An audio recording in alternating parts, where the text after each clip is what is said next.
Hey everyone, and welcome to another video. I'm Simply G, and today I'm going to show off everything that I got for the month of July. And there's actually not a lot here. Not because I have amazing willpower or the fact that there's just nothing interesting to read. The reality is that the comic shop that I normally get majority of my manga from, they haven't had any shipments. They changed their distributor, namely because Diamond has been all muddled up. But it's meant that I've had like several weeks without any manga. Not no manga, but majority of the stuff that I'm waiting for hasn't come in yet. I think we're meant to get in a new shipment like this week, well, late last week, then it got pushed. I don't know. I'm not across all of that, so I don't know. But it's meant that I am missing probably like 20 books. I do not have anywhere near the amount of manga that I normally do. But in saying that, I do have some anime and other things, so I will talk about that as well as some of the manga that I do have, with the expectation that next month is going to be a killer, because I'll have about a full month's worth of books finally arriving, hopefully, fingers crossed. So yeah, rather than spend too long on this intro, I'll get straight into it, and I hope you guys enjoy. First up is this holo figure. She is a 1/7 scale. I don't remember where she's from. Good Smile, I think. She is beautiful. I have had holo figures in the past, but when I saw the artwork for this one, I was like, no, that's the holo that I want. And so I decided to put in a pre-order for her. She ended up just looking beautiful, really dynamic pose, and it's really nice now that we are getting a rebooted anime adaptation, plus obviously the continuations of the novels and the spin-off novel. We are getting much more spice and wolf in our life, and I'm sure, well, there's been a flurry of new holo figures, although in saying that, the interest in holo never truly waned. But now that we do have a new anime on the horizon, I expect that we will only see more of our wise wolf in figure and merchandise form. But this particular figure is really, really lovely, and I'm really happy to have her. Next, we have the perhaps final birthday free clear file with Kisumi for the wonderful birthday party series. For those, well, I mean, everyone watching should probably already know, I have been collecting these free birthday merchandise clear files for like so long. I want to say like longer than I've had this channel, maybe. It's been a very long time. So this may be the end of an era, because this is now, like, the free franchise is over. I don't think KyoAni will be putting out any more merchandise for these boys, which is good for me because I can finally rest. I say that and, you know, get ready. I'm sure they'll do something else. But in saying that, June is usually whenever we get the new series of this artwork for characters' birthdays, and starting with Haru, his birthday is the end of June, and no pre-orders have gone up, so I feel like I am finally free from this cycle. But yeah, Kiss Me is always the last one in the set, and so now I have finally completed this particular art series, and also this particular, I guess, merchandise collection. I also got an art book this month, that being the English release of Haruichi Furuda's The Art of Haikyuu, Endings and Beginnings. I already have this book in the Japanese release. It is so heavy. This is a hardcover release though, and obviously translated in English. Typically art books don't have a lot of things that need to be translated aside from like progress types of things, but there are a couple, let me try and find them here, like comics and things at the end, and so I wanted to be able to read those properly. Plus, yeah, I love Haikyuu, one of my favorite series.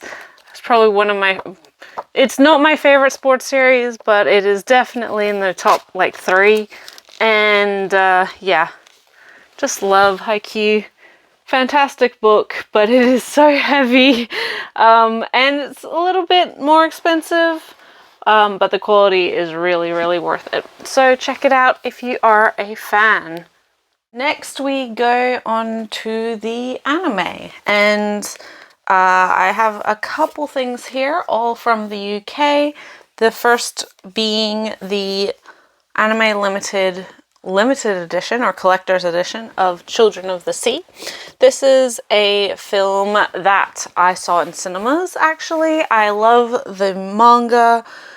This is the story of a young teenage girl who meets 2 mysterious boys who have been raised by the kind of the aquarium staff, various researchers in her small town, because they were discovered as infants drifting in the ocean. And because of their early childhood in the ocean, they're being raised by manatees, they believe. Their bodies have adapted in different ways so that actually they are somewhat more healthy in being in the water versus on land. It's a really, really interesting manga, very literary. It really ties this idea of humanity and our relationship with the ocean, especially this idea of like, you know, life came from the sea, evolutionary wise. It's a phenomenal series. It's not like an easy watch. It's not full of like action or adventure or anything, but I highly recommend it. It's a little bit more like a almost this sort of religious journey. It's very obtuse in ways, and as I said, it's not going to be necessarily an easy watch. You don't just turn it on and turn your brain off. It really asks the audience to engage with it, similarly to the manga itself, but I love it. It's a beautifully done film from Studio 4 degrees C or 4 degrees Celsius, and just really, really well capturing the unique art style of Daisuke Igarashi, who obviously did the manga of this. We've also had another manga of his released in English just this past year, which was Witches. I love his work, and so when they announced this movie, I was like, oh my gosh, I have to go see it. And it was just a completely I guess completely consuming experience, especially on the big screen. But I really recommend you check it out if you haven't. Another Anime Limited collector's edition. This is just the standard quote-unquote collector's edition, I believe. There was like a fancier limited edition of this, but this is Your Name. This specifically is the 4K release, so it obviously has the 4K Blu-ray as well as the standard Blu-ray. I've bought Your Name in various editions before. I used to own the standard Blu-ray limited, or the standard limited edition of the just normal Blu-ray when it was first released. And I've kind of flip-flopped on a couple different editions. I currently only have the standard UK edition now. Or prior to this, but I was wanting to get the 4K. Again, I don't even have like a 4K player, but at some point I feel like I will, and I love this film. Okay, this might be controversial. I've said it maybe on the channel before, but I'm not like a huge Makoto Shinkai fan. I've seen all of his films and I've enjoyed them for what they are, but Your Name is like by far and away the standout. And I know that's like not controversial because it was a massive film. It was pretty much an event when it came out. I saw it in cinemas 2 or 3 times. It's just one of those movies that I think did everything right, and all of Shinkai's typical habits, I guess, were really well handled in this film. It's just a real mastery of phenomenal animation, which Shinkai always does, but also the music and just everything about it. The story was not only extremely relevant to reflecting this disconnection in Japanese society, especially following the March 2011 disaster, but obviously this was made several years after that, but it's reflecting on that. And I think the ongoing discussion and grappling with disaster, natural disaster, especially in this post-pandemic world, just makes us even more relevant. It just, I don't know, there's just some magic to this film that I don't think his other movies have captured in the same way. Even his more recent films, I've seen Weathering with You, I've seen Suzume, I've seen all of his films before that, and like, don't get me wrong, they're good films, but I don't think I would return to any of them, including, you know, his smash hit prior to this movie, which is 5 centimeters per second. None of, like, the longing and the missed connection, just kind of typical story beat that is in all of his films. It's harder for me to I don't know, it's harder for me to feel the emotional weight of that, especially when you're dealing with teens. Obviously, like, most of his films are about teens, including this one. But I think there's just something, like, the idea of, like, fated lovers in your teens is, like, it's standard. It's not, I'm not saying, like, it's not compelling, but 9 times out of 10, like, especially 5 centimeters per second, I'm just like, dude, come on. Like, I get it, but also, it's been 10 years. Like, holy shit. Move on. I have very little sympathy sometimes for one person in a relationship. I have sympathy for regrets, but I don't have sympathy for stagnation, if that makes sense. Which I feel like 5 centimeters per second has up until the ending, which obviously is kind of the whole point of that movie, but I don't know. I was never a fan. Which is maybe heartless and cruel of me. But Your Name, I don't know, there's something a little bit different about it. The magic in it, or the supernatural element, I think works to the advantage of that misconnection. And it feels a lot grander whilst still capturing those very human emotions of missed connection and regret and all of these things. I don't know. I just really, like, legitimately love this film. I could watch it 10 times and still really have that emotional hit when things are happening. And I think it just wraps up in a really positive and hopeful way, which is, again, not always the case with Shinkai films. Yeah, and his films since have been fine, but like Weathering with You, there's a lot, like, it's fun in the moment, but it's honestly really not one you want to linger on too much, because it really doesn't have a broad happy ending for that, for society.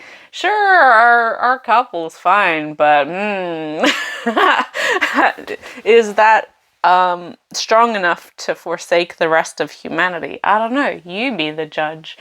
And then also Suzume was fine. Like, I liked it as a road trip movie. I didn't like it as a romance at all. It just felt very uneven, and it made sense reading interviews after the fact that that Shinkai was kind of pushed into making it a more standard romance story, which is a shame. So yeah, I mean, I don't really need to introduce Your Name. It's a film that is still, I think, regarded as one of the most popular, well-received, well-done anime films, especially of like recent years. Although this film is almost 10 years old now at this point, which is horrifying. Yeah, I just of all of this director's films, this is the one that I think deserves and shines most with the 4K release, and one that I will actually go back and rewatch and, enjoy. So that's why I got this one. Plus, I was wanting to order a couple other things from the Anime Limited website, and this was on sale, as well as Children of the Sea as well, which is why I finally jumped onto getting them now, rather than wait, just because it meant that I could get the final thing that I'm going to show off in a more timely manner. And yeah, I wouldn't have to pay. Well, I was paying abhorrent shipping costs. So anyway, I just decided to chuck these ones on just to take advantage of making a order anyway. But certainly not least for anime, this was what I was most anticipating. I pre-ordered this, and you could only get this edition on the Anime Limited website, which is why I was forced to make an order there. But this is Inu-oh. This is also the only film of this 3 that I haven't seen yet, and I just haven't had time to watch it. Hopefully this next week or so I will actually be able to watch it. This edition, I think the limited edition or collector's edition or whatever, is only available via the Anime Limited website. It has the release, the Blu-ray and DVD, in a keep case. It's got a book and some postcards, obviously in the standard chipboard box. It also, the Anime Limited store release had some additional postcards, which I believe are all just poster artwork for when this film was screening around Europe. We never got this film in cinemas, which I am still bitter about. Well, we did, but only Sydney did, and I am bitter. I am so bitter about that because I do not live on that side of the country. Here are those extra art cards. Because this is a film that I was highly anticipating. It is a Masaki Yuasa film about the story of Inu-oh. But more notably, so if you don't know, that's the same character as is portrayed in Hake story, which was a longer form television show, which is also fantastic and I highly recommend. But Inu-oh tells kind of that same story, but it's I again haven't seen this particular release yet, but my understanding it's focused on that same period or the same family, that same story. And Inu-oh is the character who tells that story of this family, this ill-fortuned family But most notably, the character, inu-oh, is voiced by Avu-chan from Salvutachi, aka Queen Bee. You may know her as the vocalist for anything from Queen Bee, who have done like a lot of anime music, most notably Devilman Crybaby. The Devilman theme was sung by Avu-chan, and they did music for Dororo. They've done music for Tokyo Ghoul, the second season, one of the seasons of that. I don't remember which one. I don't know. I don't think it was Route A. It might have been season 2. Don't quote me. Plus a bunch of other stuff. I'm blanking on some of the other like important things right now, but I love Queen Bee. I love Avu-chan. I love just so much of that band's work, and Avu-chan is just like a phenomenal vocalist. She is super cool. And so when I heard that Avu-chan was the main character in this movie, I was like, even if I don't like this movie, I'm still gonna have to see it. And again, it's a Yuasa film. I really enjoy all of Yuasa's works. And so it was really a no-brainer, especially because I couldn't see this in cinema. Again, I'm so salty about that. So I was like, well, I will buy it and I probably won't regret it. Yeah, I can't speak to how I actually feel about this film yet because I haven't seen it yet, which, that's no fun.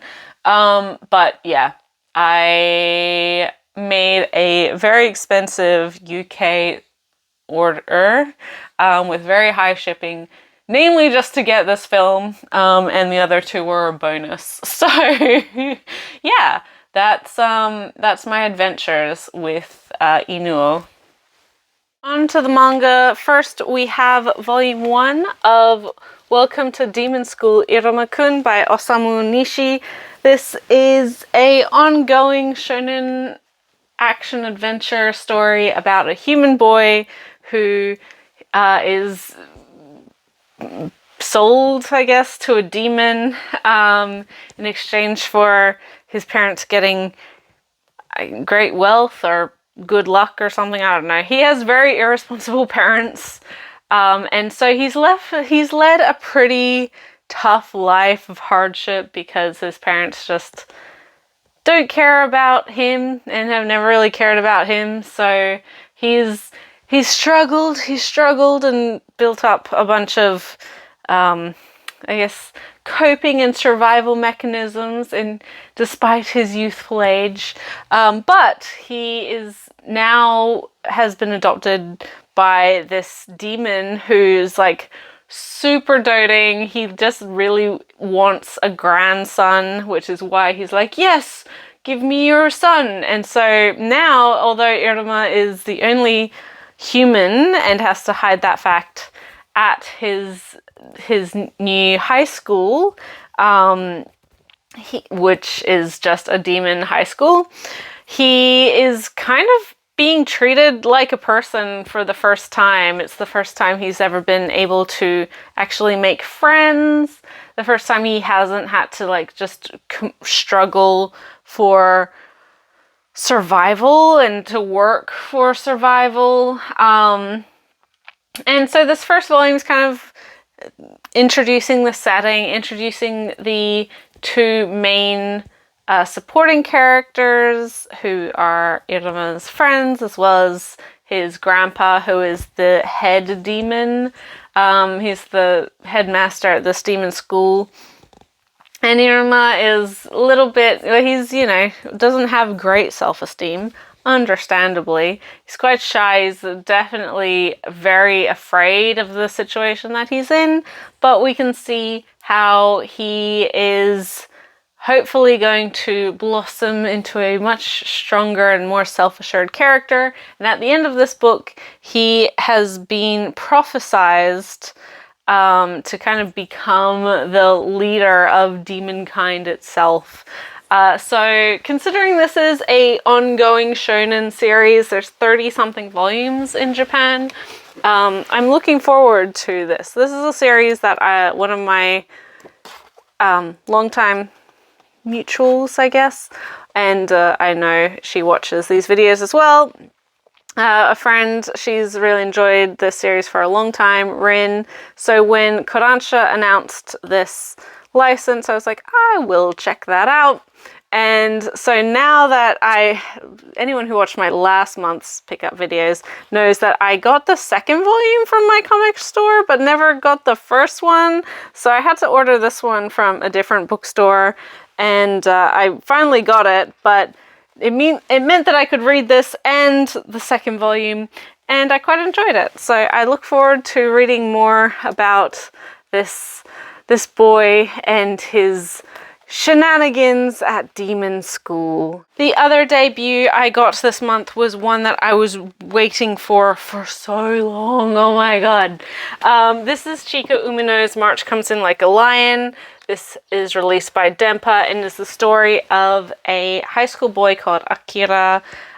He's 17 years old. He's also a professional shogi player, and he is very, very good at shogi, which is chess, for those who don't know. He lives alone. His family was killed when he was very young, and he was taken in by one of his father's very good friends, who is himself a shogi master. And although initially Akira used shogi as a way to connect with his own father, because he wasn't very outgoing and he didn't have a lot of friends, after the death of his family, his parents and his younger sister, he really attaches himself to shogi because of the friendship and relationship he fostered with his father's friend, the shogi master, who really only looks at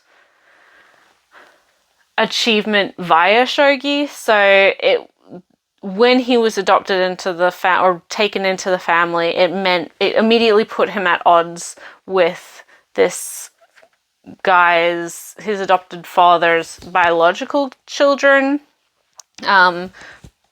because he was more talented or more immediately talented than either of them, which caused a huge rift in the whole family, and so is why he has left to go live on his own and just doesn't really have any. So he doesn't feel he has any support structure because of that.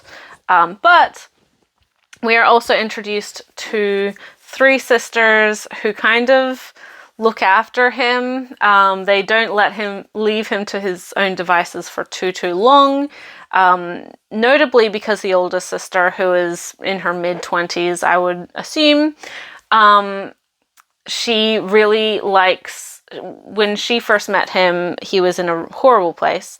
He'd been forced to drink alcohol and just kind of left on the sidewalk. And so she took him home and looked after him. And she really likes. The middle sister says she finds strays and makes them cuddly. So she likes projects. She likes to be able to help people. And I think even from this first volume, it's very obvious that she takes great value in being a safe place for people who need it, but also as a way to kind of as a way to see herself as useful, because again, these 3 sisters, they live with their grandfather after the untimely death of their mother. So again, these are all people who it could very easily be seen as they have lost like the most important people to them, but they find community and family in each other. So the three sisters, there's the oldest who's, as I said, in her mid-20s, most likely. The middle one, she's in middle school, maybe first year of high school, but I think middle school. And then the youngest, who is an adorable like grade schooler. She's 4, 5, 6. She's young. And the three of them are always like, oh, come eat with us. Come, we want you over. And in order to not be a pain, and also because of he's a little bit of a, socially awkward, he can't say no. So even though he doesn't want to all the time, he does go to their house in the neighboring area and is looked after. We also, in this first volume, get the introduction to some of the other professional shogi players that Akira knows, including my favorite character, who's Nikaido. He is he's Akira's rival. They're a similar age, and they've been playing against each other since childhood. He's like the young master rich boy, but he's such a sweet kid. He's quite sickly, although Akira doesn't know that. And you wouldn't be able to tell because he is just very round and plump and is just a sweet little dumpling of a boy. I love him so much. He sees everything as like a shonen manga, and he looks at their rivalry as like why they have a rivalry, therefore they are like best friends and soulmates. And I love him. He's so good. He's such a good kid. But as mentioned, he does have some ongoing and underlying health issues our main character doesn't know about. Or if he is, it isn't made... We aren't, as the audience, aware of him knowing that. Okay, so this, I think, like most people, was a very exciting license from Denpa when it was announced several years ago. The release date was pushed back quite a few times, somewhat understandably, not only because they had to get, I'm sure, someone who well-versed in shogi to help facilitate this translation. There's a lot of shogi in this. But also, there's a pandemic, right? So, things got pushed back. So much so that when I initially pre-ordered this, it was on Book Depository. And I'd had that pre-order for probably close to 2 years. And then, of course, Book Depository shut down. So they refunded my money and I had to get it from a different bookstore. And then that bookstore was also in the UK. So I had to wait another 2-3 months until the UK got their stock of this release, and then it finally made its way to me, and finally. This is 16 volumes currently ongoing in Japan. Chika Umino, for those who are unfamiliar, is the author of Honey and Clover, which we've also had released in English. She is also a very good friend of Kentaro Miura of Berserk fame. They were quite good friends. That really has no relevancy to this particular book, but if you are a fan of Berserk, maybe this should be an indication to try her work, because it is wonderful. I love her art style. There's always so much busyness happening especially in the sister's home. There's really lovely atmosphere to this whole series. I laugh, I cry. There's some really tense moments of melancholy and depression and the bittersweet, I guess, pain of life. and how complicated these characters, their backgrounds, and their relationships with each other are. I love it. I mean, I adore Chica Umino. Her stuff is phenomenal. And we also get color page fold out. If I could get it out. It's a beautiful book from Dempa. So it was certainly worth the wait. But oh my gosh. It feels, hopefully, we will be getting the second volume a lot sooner than it took this first volume to come out. Again, I don't fully blame Dempa for that. It's just the state of the world. But it was very, not being able to get something, especially a somewhat niche title like this, meant that I think there was a big subset of people who were just like, well, we're never gonna get it. Oh, it's too complicated. It's too Japanese. Which isn't really an excuse nowadays. I find more niche titles from less well-known creators getting licensed all the time, but I could maybe understand the argument. It is longer at 16 volumes. I don't think there's been a Dempa title that long yet. This may be the first. But yeah, super duper happy to finally have this one, and I look forward to the future volumes whenever we may get them. For ongoing manga, the first is Insomniacs After School Volume 2 by Makoto Ojiro. This is actually, it's just about to end. I think next month is its final chapter. There'll be 17 volumes in all. Don't quote me on that, but it's around there. This is a story about two high school kids who are on the cover here, who suffer from insomnia, i.e. they cannot sleep at night, but which makes it a lot harder for them to rest at all, but especially at school it really is impacting not only their how they feel, but kind of their sociability, especially for our male character. He's seen as very gruff and standoffish because he's just always exhausted. One day he runs into this girl from, I think they're in the same class, they might be in neighboring classes, they're the same age.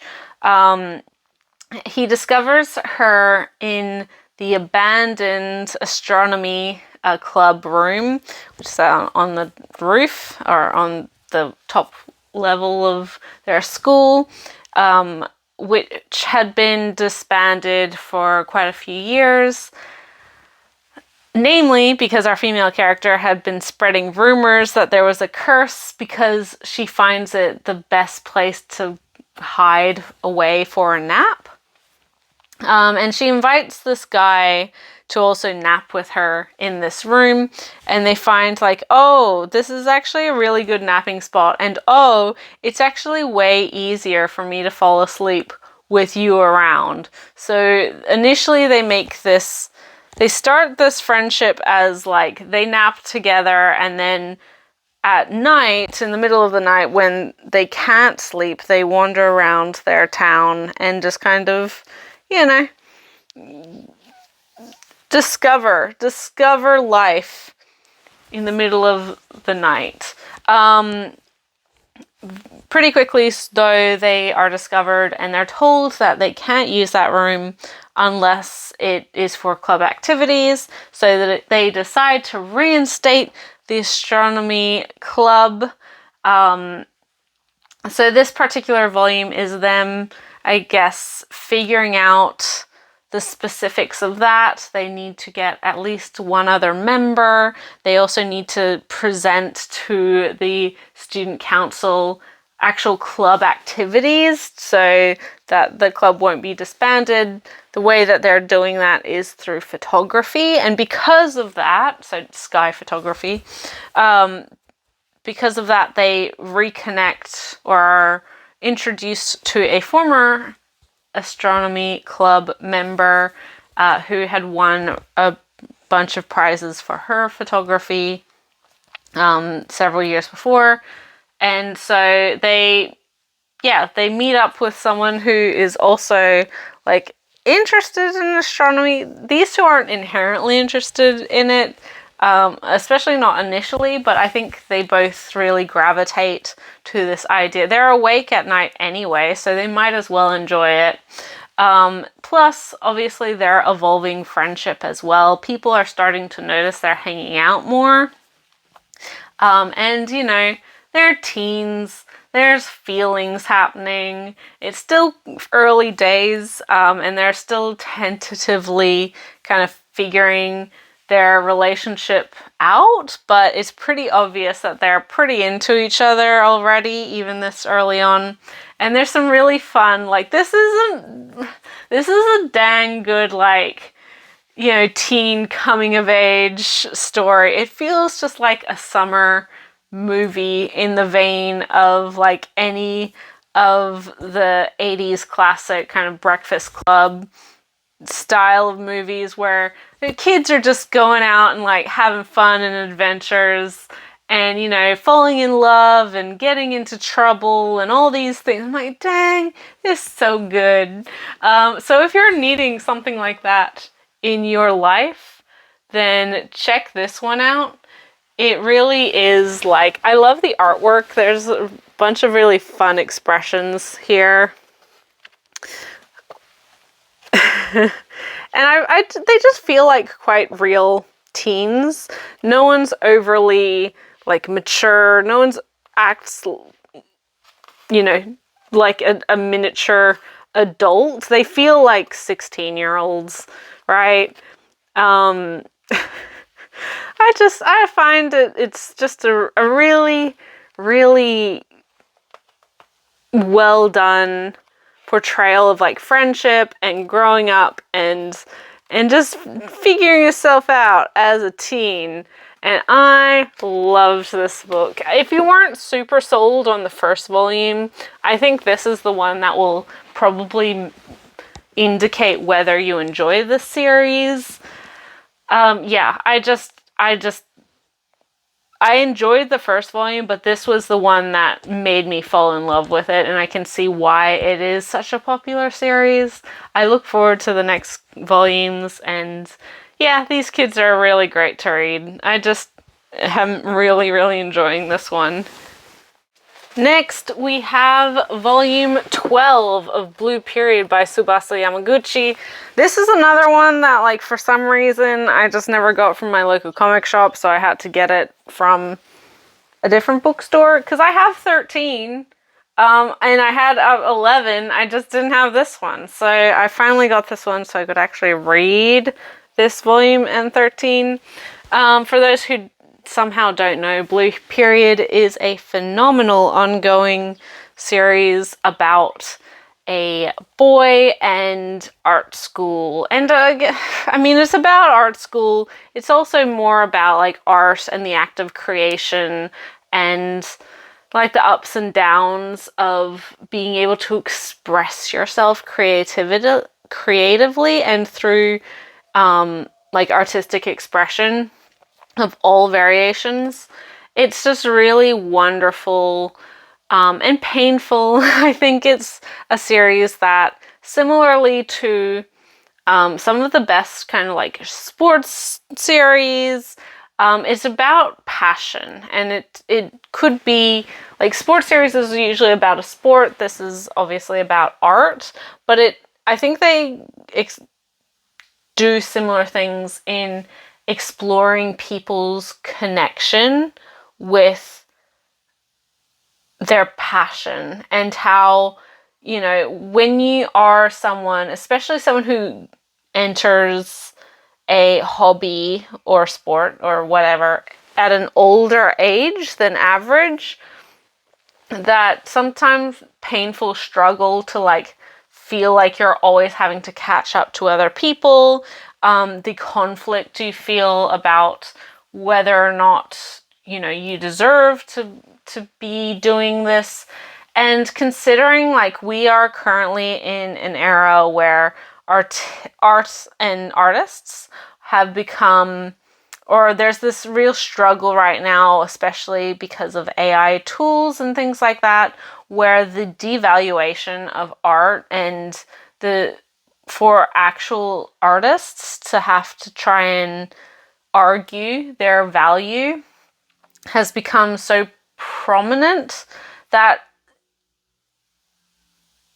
because of these like AI tools and things, the actual like value of art, whether it's good or bad, has been completely forgotten. Or that's not quite how I want to phrase it. It's more so that the joy of creation is being lost amidst this discussion of not only like AI content tools, but also this hyper moving, social media fueled stream and demand for content constantly. It's something that you see across all social medias, but especially on like Twitter, where everything, the act of creation, or artists and illustrators and people who make things, and there's always this demand to monetize, there's always a demand to like grow a following and to just do bigger and better things, and to be able to like, why spend time on art if you're not, getting any value from it monetarily? Like, again, late stage capitalism. How are you making money from this? How are you improving yourself like every single time? It's meant that art and the creative process has kind of detached itself from just the very human condition of creation for creation's sake. There's a really, it's very hard nowadays to find people, especially artists, who make something and without this shackle of like comparison with other artists or comparisons with other versions of themselves. I think that, and I mean, this is something that happens in all mediums, but like the more, there's a loss of joy for almost everyone when you dedicate yourself to art. And so you get so hyper focused. When you dedicate yourself to anything, there's a hyper focus to get better and better and do bigger and better things, that you start to lose that joy that the act of creation gave you.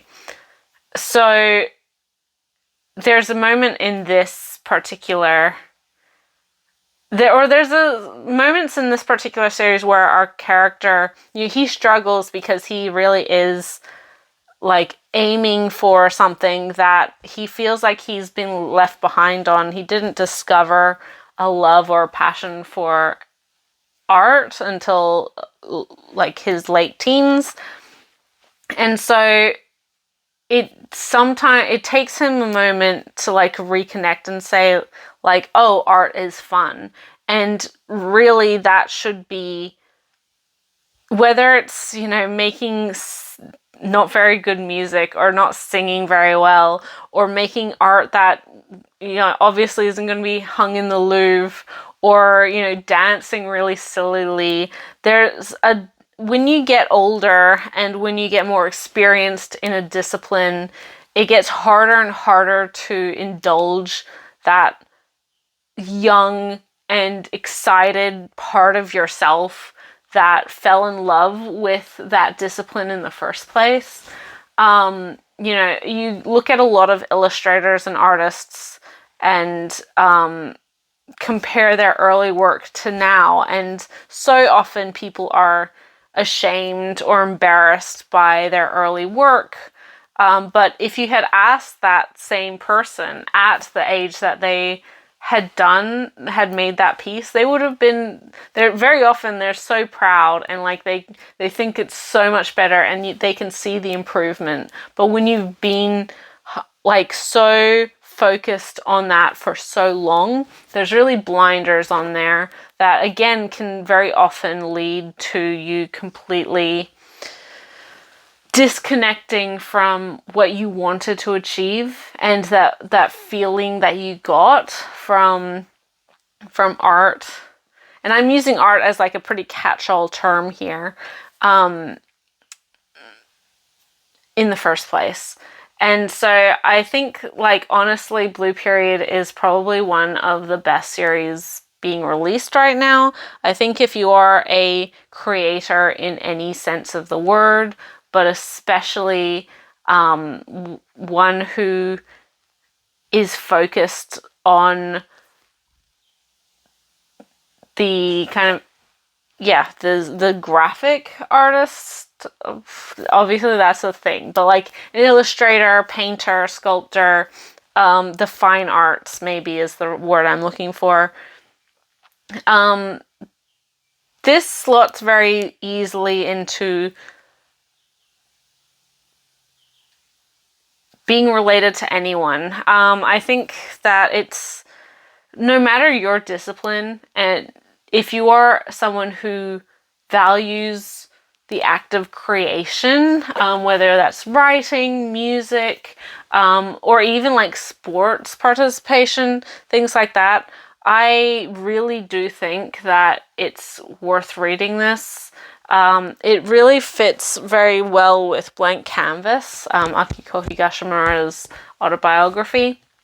I just find this particular series just so wonderful, and if you like stories about characters finding their passion and working damn hard to try and achieve things that nobody had expectations for them, even when society says like, oh, that's not good enough, or oh, that's, it's not worth doing unless you do it perfectly, or if you're in the top 2%. I think this series really celebrates art and illustration, specifically the fine arts, in a way that is very unique to manga, and I really, really, really encourage you to read it if you haven't. Last but certainly not least, I got volume 25 of Noragami by Adachi Toka. I'm not going to flip through it because there's only 27 volumes in the series, and I haven't read this one, and I don't want to spoil myself. This, although I know, is Yukine's backstory. Yukine is the character on the front. I love Noragami. This is one of the longer running series that I have on my shelf. It's the story of a girl who one day crosses roads with a god, and through some various events she becomes able to see the Japanese gods, of which there are many, because Japan is a land of gods. And so our main character, Hiyori, starts getting very involved with all of the ongoings because there's someone behind the scenes trying to manipulate the gods, and kind of break the delicate balance of, the godly society. And Yato himself is not a very well-known or well-liked god. His dream initially is to get a shrine, and so he does all sorts of odd jobs for 5 yen a piece. But again, over the course of the series, it grows to a much larger conspiracy, of which he's involved. I love this series. This is a phenomenal story. As mentioned, the story itself is completed with volume 27. I think the last volumes the last chapters come out. I didn't think the last volumes come out in Japan. So we're not actually that far behind, print-wise. And actually, this is an older volume. This is another one that, like, I don't know why I didn't get it, how I didn't get it. I don't know. I've been missing some books recently, so this one I had to play catch up with as well. And so, yeah, I have probably 4 or 5 volumes of Noragami to read before I catch up, but at this point I'm just going to wait until the end and then just smash it, because I don't want to have to wait and leave a big gap. Presumably the series in English will finish, if not this year, sometime next year, so it's not a huge wait. And I don't mind waiting. I know that I love the series already. It's not like I'm taking a shot in the dark and a big gamble as to whether or not I will like the series. If you haven't already, there's a phenomenal 2-season anime adaptation of the series as well. I highly recommend it. It's from Bones and is just so good. Hopefully with the series coming to an end, we might get a new season, but also, like, I'm not holding my breath on that. Who knows, maybe one day. Yeah, Noragami. It's been around for quite a while in the English market. If you haven't tried it, there are new 3-in-1 omnibus editions as well, which are actually larger trim size. So if you don't want to hunt down all of the singles, maybe check out the new omnibus. There are 3-in-1s. Yeah. Well, I can't say much more than that. Go read Noragami if you haven't. So that's everything that I got for this month. Not a huge amount, but a variety of things. A couple interesting things that aren't inherently the usual, maybe. A lot of catch-up volumes. A lot of volumes that I was waiting a long time for. And a lot of manga that I just haven't gotten yet. And I'm annoyed about it. Again, I'm not like annoyed with my shop. I'm annoyed with the distributors. And having to change distributors, which was the actual issue. But it just means that I'm gonna have to pay a lot of money for all of these volumes all at once they finally come in. But it'll mean that I'll have like a huge amount of manga maybe next month. So, you know, that's good for you guys watching. Yeah. Let me know your thoughts, feelings on any of these titles that I talked about today, and I will catch you in the next one. Bye till then.